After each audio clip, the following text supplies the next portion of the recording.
Hey folks, so I decided to do a video here talking about the new CLG, or I guess I should say relatively new because they had already made their announcement quite some time ago about picking up JDM as their permanent fifth, and they also, moved into a gaming house recently as well. So some of this news that I refer to as the new CLG is a bit outdated. I just couldn't get around to making a video whenever the news was initially released, as I was busy working on some other projects at the time, but now I've been able to kind of sit down and actually do a video here for CLG, and so I wanted to do one just discussing the pickup of JDM, discussing the team in general a little bit, as well as this idea of a gaming house.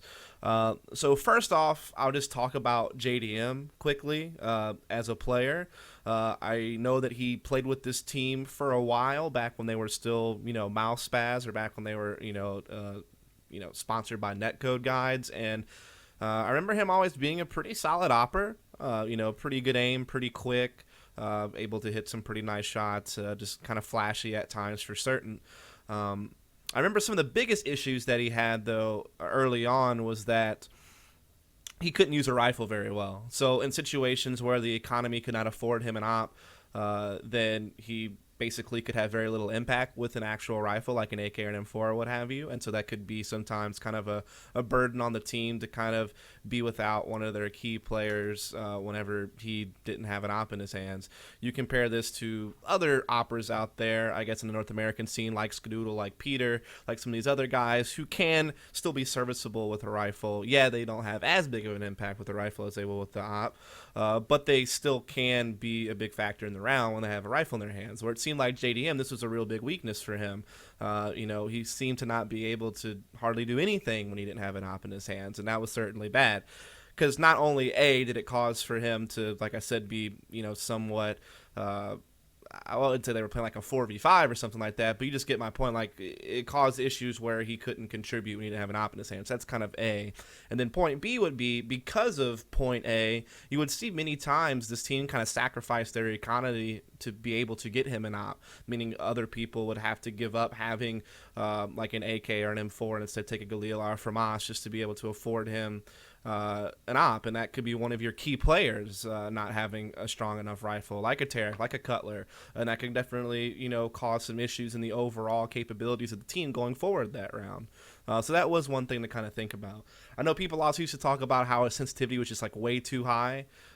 In which case, like, if he had slight jitters or nerves or something like that because his sens was so high, a small little mouse movement would be actually a big deal just because of how high the sens was or whatever. So I've heard criticisms of that. I think that might be a bit irrelevant. I mean, it's all about personal comfort. So if that's what he's personally comfortable with, that's what he's personally comfortable with. So I don't know if you should spend too much time harping on a player's sensitivity and whether or not it's too high or not. I guess if it's like ridiculously too high, then yeah, maybe that can be a burden on people. But I know Elish plays at super high sens and it still winds up being a really good player. JDM, probably one of the highest sens oppers I know, still ops quite well. So I think that's just kind of irrelevant, to be honest. So I'll leave it at that.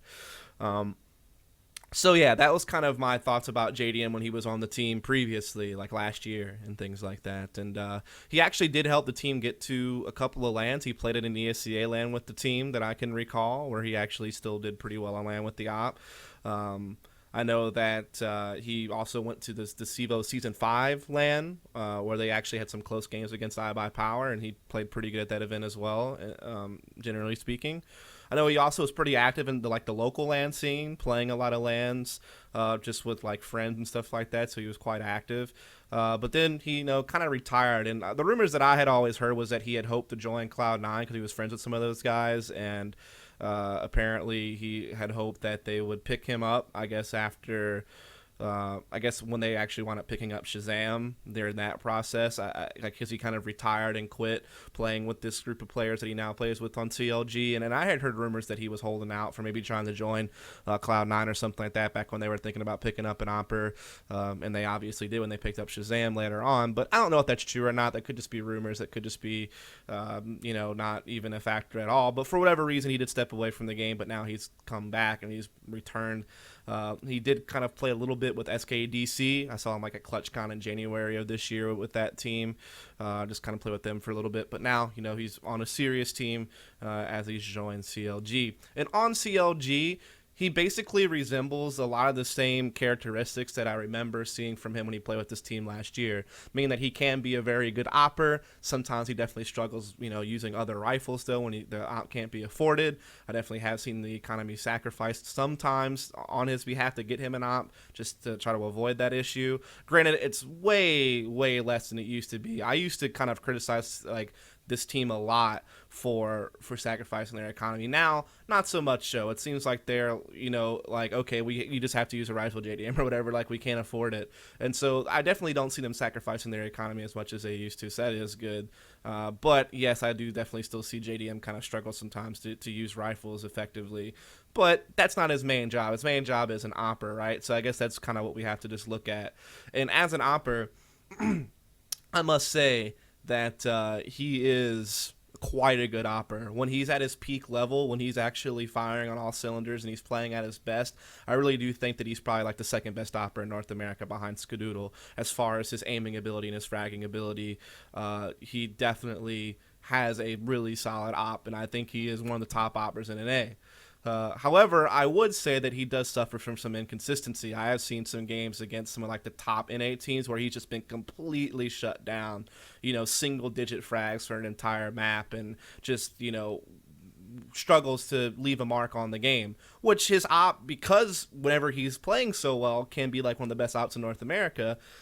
You really notice that whenever he's not in the game, whenever he's playing poorly. And yeah, sure, CLG does have some other really good impact players that can help them win rounds, like Cutler's consistency, and obviously Tarek can be a pretty explosive rifler. But when you're missing out on this just JDM character who could be the second best opper in the region when he's on top of his game, and then all of a sudden that's absent from your game plan, especially because his op can be so useful to you on CT sides defending a site, like maybe he's anchoring a site or something with the op while you're doing something else elsewhere, and he falters, and then you're out of position maybe because you're relying on him to anchor a site. Or on the T side, if you're running a pick based strategy, which a lot of CLG's tactics seem to be a bit pick based, and he's not getting those picks for you, then all of a sudden that kind of just forces you to audible into something else, maybe at a player disadvantage.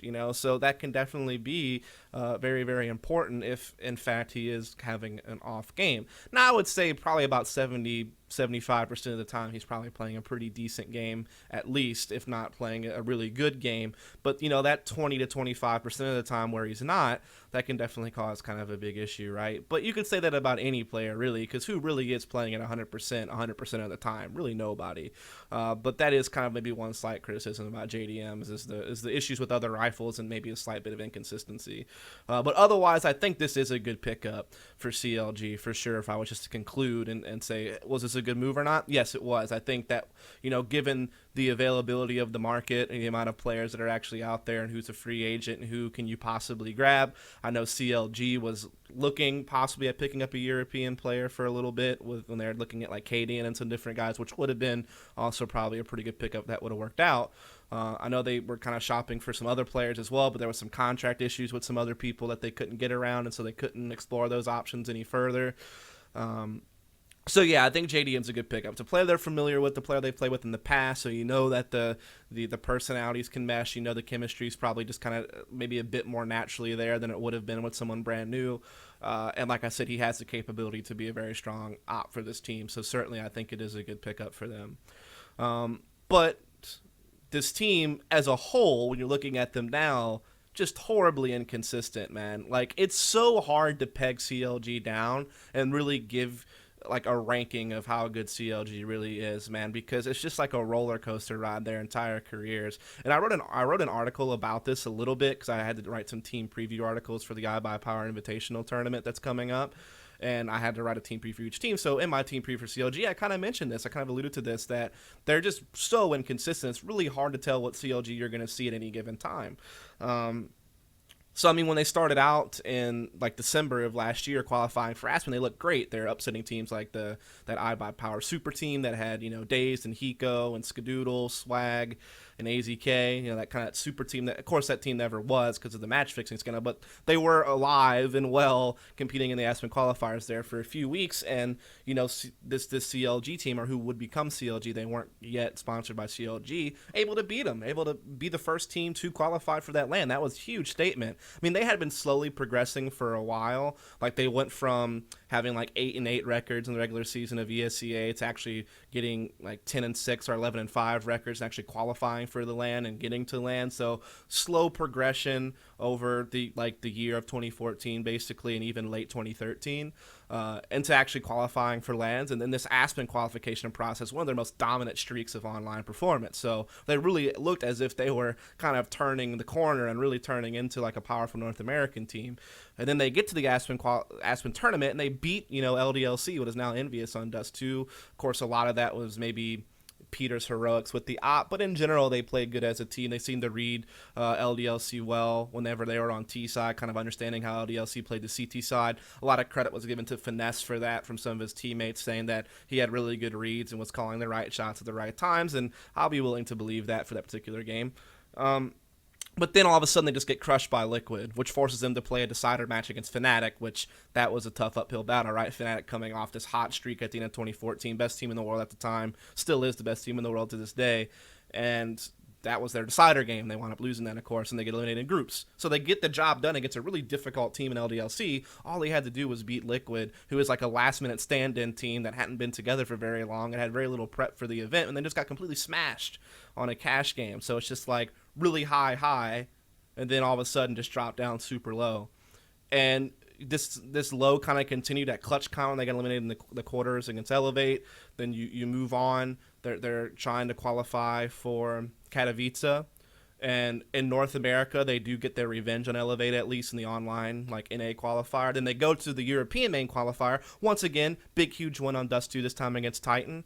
And then they actually, I think they got a win against Gamers 2, the Polish team, on cash in a close game to actually qualify for Katowice main event. So once again, kind of coming back up here, right? Getting some good performances against some Titan, a very good European team, Gamers 2. Maybe not like a top 10 team, but still a pretty serviceable opponent in Europe that can, play at a professional level and get some wins against some good teams. So still a solid team with some good players, and they get the win there. They get to Katowice. This is the first time that this group of players, or the first time we have like a new face representing NA in a major, because it had always been like the AWPer or Curse guys, or the Complexity, now Cloud9 guys. It was always kind of these familiar faces. So now we had kind of a new pool of players, a new group representing NA overseas. So once again, you can add this to the progression of this group of players, like steadily growing over the year of 2014, then at the beginning of 2015 really starting to hit some high marks again by getting to some of these bigger events. But then they get to this big event at Katowice, and once again they open up well. They had this crazy comeback victory against Hellraisers on Nuke. Tarek playing very well. This is actually where you're seeing Tarek really start hitting his peak, really start playing at his maximum level, and you're finally getting the production out of him that you expect to get. And he seems to be doing it a bit more consistently than he used to, where he kind of struggled at Aspen, right? And struggled a little bit at ClutchCon as well. So yeah, things seem to be finally working out for this team. Of course, this is still with Peter, but you get my point. Like, the core group of players, the team itself, minus and plus a one player difference, basically, is doing well again. But then all of a sudden they get beat by Nippon Mirage. Didn't really even put up a fight, just got completely crushed, which may have been expected. I guess it isn't that much of a shocker. But then losing to Keed Stars on Dust 2, this match that they have been able to beat Titan on and LDLC on and all this good stuff, against Keed Stars, which we now know Keed's a good team. They had certainly already proven that with some kind of big Mirage wins at ClutchCon and Aspen, and then slowly but surely even making out a group play at this Katowice event. For the first time, a Brazilian team makes it into a top 8 of a tournament in CSGO. So I mean, that was big, and then in hindsight we can kind of see that. But the fashion in which CLG lost was astounding. They just got absolutely decimated by Keed. Like, they didn't even really put up much of a fight. And so once again, you have this crazy high start to a tournament, only to dip down low towards the very end. Now that was 3 months ago. That was back in March when all this happened, and even some of the other stuff is older than that, like back in January and December. So what's the team like now, 3 months forward? Well, once again, I could just say they're just as horribly inconsistent as they used to be. We never really know what CLG is going to show up. Is JDM going to be hitting all of his shots? Is Tarek playing well? Is Cutler? I mean, Cutler's typically fairly consistent, most consistent player on that team, but he can occasionally have off games too. And like I said, just kind of horribly inconsistent results, right? And I'll give you the perfect example. You look at their online league play right now, and in ESEA, they're currently ranked fifth. Okay, so they're not in a playoff spot yet, but there's still some games to be played. And they're fifth. They're in contention. They have an 11-6 record right now, and they're not necessarily losing to anybody that they shouldn't be losing to. When you look at all their games, their losses are coming to some of the teams ranked above them, like Nylum. I think they split games with Liquid. They've lost to Cloud9. They've lost to I think Luminosity once. Maybe they split with Luminosity. I can't quite remember. But either way, it's not like they're losing to like some of these middle of the pack or lower ranked teams. They're beating those. They're winning the matches they should win. And yeah, maybe they're not beating these other top NA teams that they probably should beat if they want to be considered a top team in NA and get like an easier chance to make it to LAN. Sure, certainly. But they're not necessarily losing to anybody they shouldn't lose to. So I would say overall, their current ESCA record, or how they're playing, which is one of the biggest online leagues they play in, they're actually doing quite well. Yeah, they could be doing a bit better if they could actually score some wins against some of these higher ranked teams than them, at least according to the ESEA standings. And some of those games have been quite close. A lot of 16-13 type games when they do in fact lose. So they're nail biters. Don't get me wrong. So yeah, you know, I can say that their overall performance at ESEA is good, not excellent, not great, not where they probably want to be, but it's good. It's not bad. Okay. Now let's take a look at the opposite, the other big North American league they compete in, which is going to be the CEVO or MLG Pro League for Season 7. And you look here, and they're actually not going to make LAN unless both Tempo Storm and Liquid just completely choke the rest of the season or whatever. One of those two teams should very likely surpass CLG and take a spot, and CLG will not be making it to that LAN event. And a team like Tempo Storm may be making it instead. It's crazy when you think about like CLG, the backing that they have, the talent that they supposedly have, and at many times do display to not make it to this LAN, and a team like, you know, Tempo Storm possibly making it over them. Now, if it winds up being Liquid making it over them, and you have like C9, Liquid, Luminosity, those are the three other top teams in NA next to CLG, so maybe that wouldn't be that disappointing, even though I guess it would be, just because you would think CLG, the other big brand next to Liquid and Cloud9 on the NA scene, not making it, and like kind of a newer team like Luminosity coming in instead.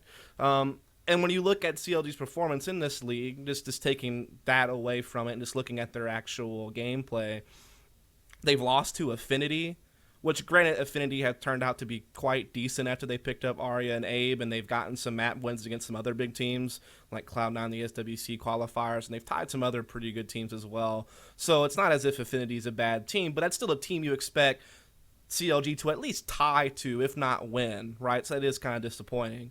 Then when you look at the fact that they lost to Tempo Storm, once again, yes, Tempo Storm has been a pretty solid middle-of-the-pack team, at least in the CEVO League. They're actually probably going to qualify for LAN, or they have a really good chance to. But in ESEA, they're 8-10, so not really performing that well over there. So for CLG to kind of lose a game like this, you would think that they should be able to get a win here, at least a tie, but they get a complete loss to Tempo Storm.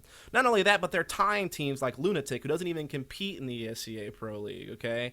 And they're tying teams like Method, who are like 1-13 in ESEA or something like that, so not playing really particularly well. And they're tying these people instead of just straight up getting wins, where they're favored and they should be getting wins because they're the favorite, and they're not. And basically the reason why I'm bringing up all this is because these are so many points that CLG missed out on. You know, you figure if they actually beat Lunatic and Method, that's 2 additional points to what they already have. If they could at least tie Affinity and Tempo Storm instead of just straight up losing, that's another 2 points. That's 4 points that they left on the table, possibly 6 points if they actually just straight up beat you know, some of these teams that they've been favored against. And when you think about that, if you add that 4 to 6 points to CLG, all of a sudden they have a total of 18 or 20 points, in which case they definitely qualify for LAN. There is no being on the button. There is no verge of being upset and not making it. They just straight up make it. And it's because they were inconsistent. They drop games to teams that they shouldn't lose to. These are, in fact, teams they have beaten in the ESEA League, by the way, and haven't lost to. Like, they beat Affinity in ESEA, but then they lose to them in CEVO. They beat Tempo Storm in ESEA, lost to them in CEVO. So you can just kind of see even the inconsistency here in their online league play, just as far as like results and things of that nature and player performance. Granted, it's different maps, so you can make that argument, oh, it could just be like because of the map.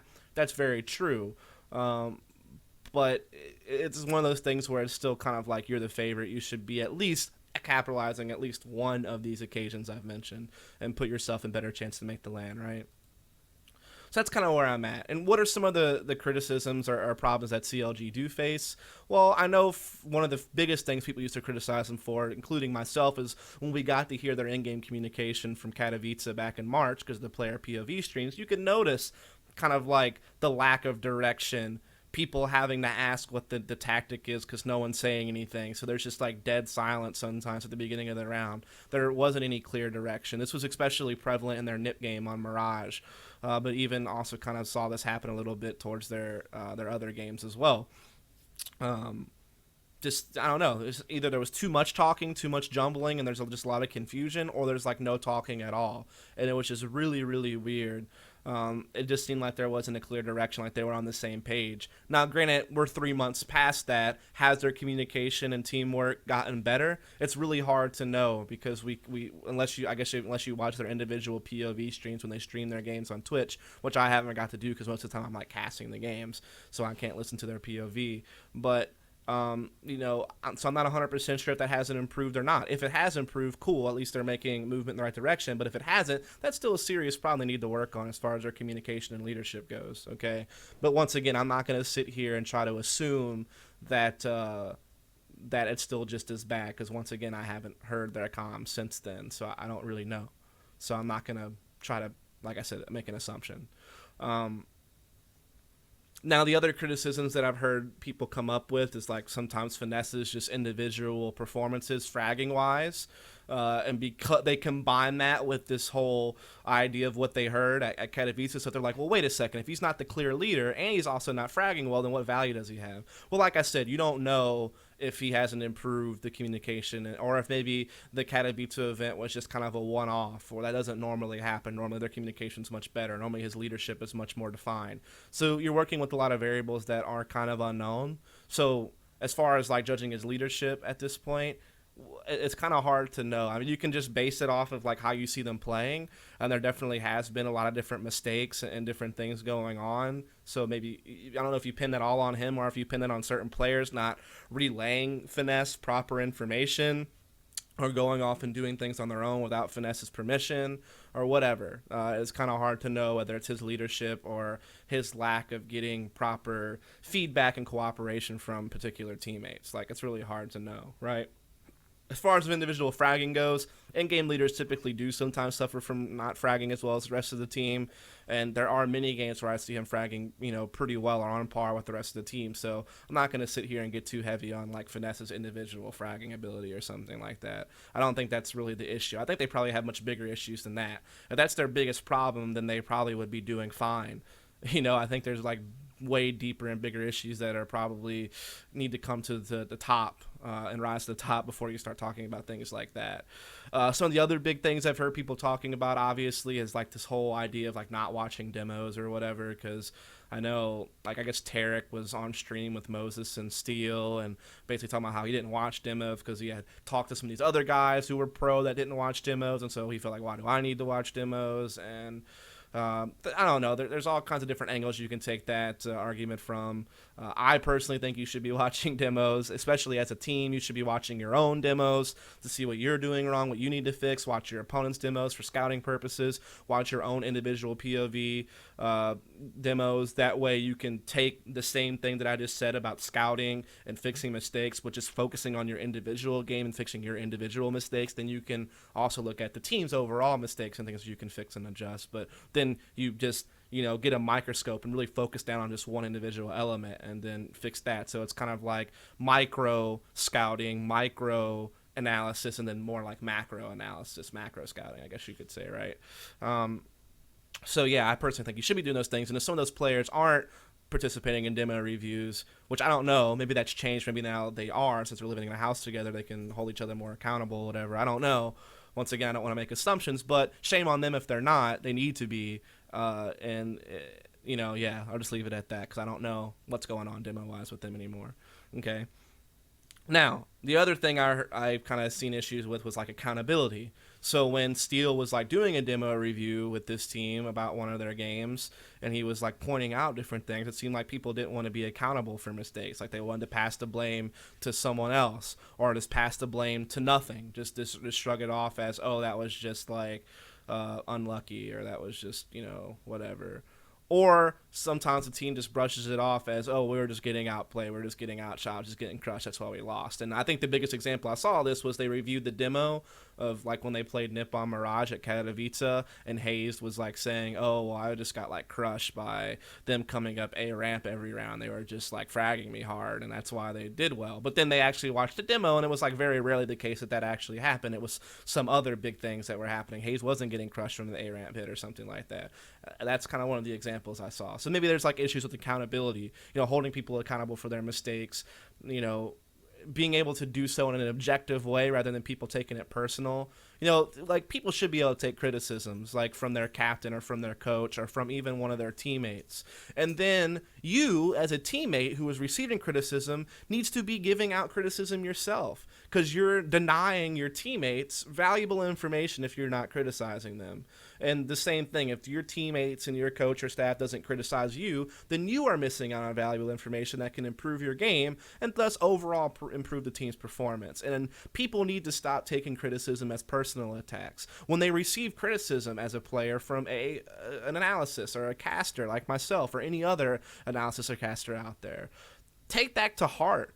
Look at it, see if it is actually legitimate. Sometimes, it's not. Sometimes maybe it's the caster or something not understanding something that you were trying to do or that the team is trying to do, and so therefore their opinion maybe doesn't necessarily apply. But at least listen to it anyway and see if it does apply, and do so objectively. And if it does, then incorporate it in the way that you're reviewing yourself or your team's play. And then if not, then just block it out. No big deal. But don't take it as a personal attack. Take it as potential usable and helpful information in all situations. And if you aren't dishing out criticism, aren't receiving it, then see it as you missing out on what could be valuable information. So yeah, that's just kind of a side rant about how you should handle criticism.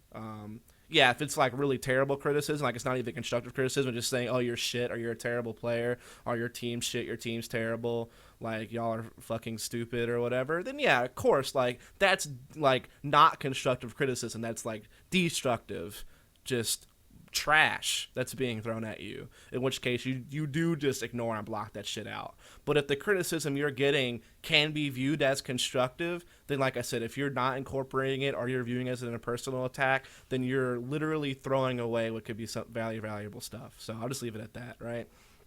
So yeah, maybe an accountability thing is an issue here. I don't know. So finally, we'll just talk about this team house thing really quick. Is the team house helpful? Is this a good idea? Is this a bad idea?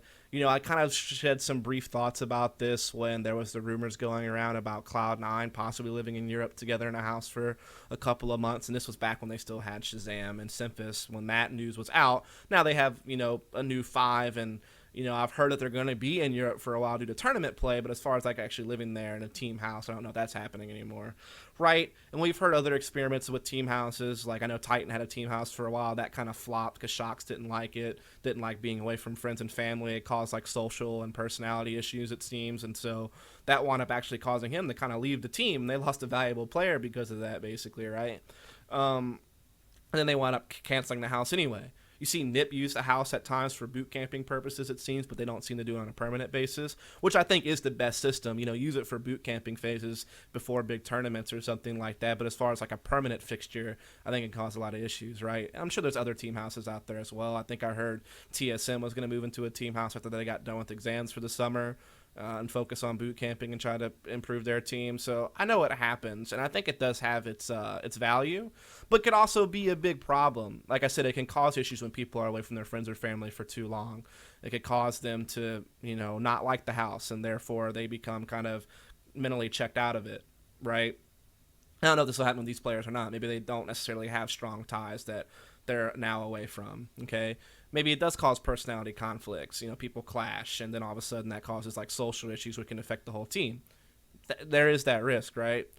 There's also that risk of just like exhaustion. like overdoing it. Yes, these teams are getting paid salaries, so yeah, this is their full-time job. They should be putting in full-time hours when it comes to practice and preparation and playing the game.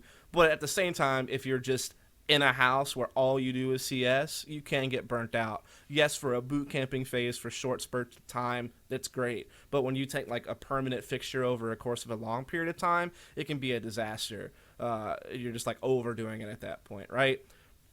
Now, some of the other things that this house could be positive for is accountability. Maybe Finesse, as the in-game leader, can actually see how much people are practicing. Can actually see, like maybe he assigned, hey, I want you to watch this demo.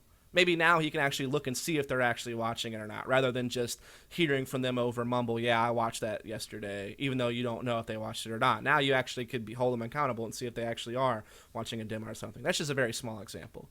But yeah, you can see like maybe holding people accountable because you're in person.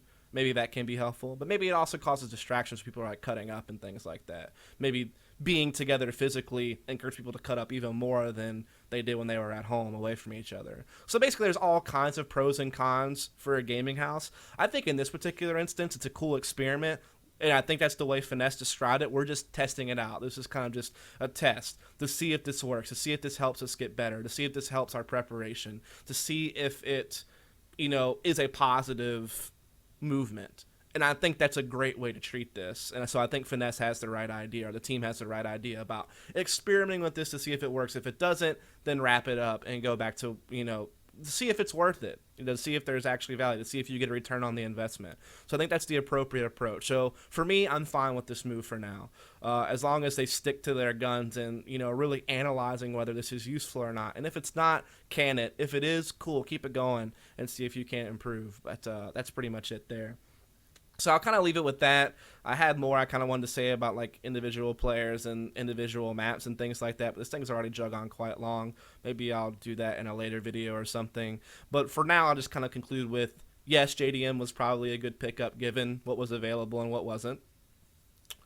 Team still does suffer from a lot of inconsistency. The same inconsistency we've seen since the beginning of the year still happens to this day as far as the team's performance. One day they look hot, they look like one of the best teams in NA, you get excited for them finally, then all of a sudden they kind of let you down and they do something disappointing, or they lose to a team they shouldn't lose to, and then all of a sudden that is hurting them, bringing them back down, kind of like this roller coaster ride. And in one case, it's causing them not to qualify for a LAN, which is absolutely huge. That's when you really have to look at this inconsistency and really do see it as a huge problem.